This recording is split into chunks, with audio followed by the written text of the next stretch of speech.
I'm Jeff Ford with the YouTube show Auto Restomod, and we're here with Mike Eaton from Eaton Detroit Springs to talk to you about measuring springs. Now, Mike, why, with everything that you guys stock, would a guy want to measure his springs?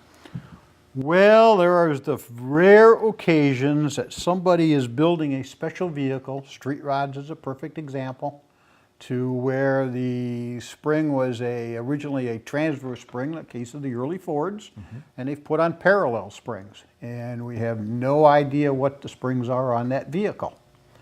So we either need a sample of the spring, or we need the customer to measure the spring, fill out our online measuring form, and send us that information. A lot of people like to say, well, I have a spring that's 42 inches long. Well, that doesn't mean anything, because that 42 inches, as that spring flexes up and down, it gets longer, it gets shorter. The spring is mounted on the axle, and the mounting point is the center bolt. So therefore, the measurements we need to know is the distance from the front eye to the center bolt, from the center bolt to the back eye. And we measure that from the center line of the front eye, follow the curve of the main plate to the center bolt, remeasure from the center bolt, following the curve of the main plate to the center of the rear eye. Okay. Give us that dimension. Then we need the arch, the free arch of the spring. Free arches with the spring off of the vehicle. A lot of people like to just turn the spring upside down and measure from the ground up.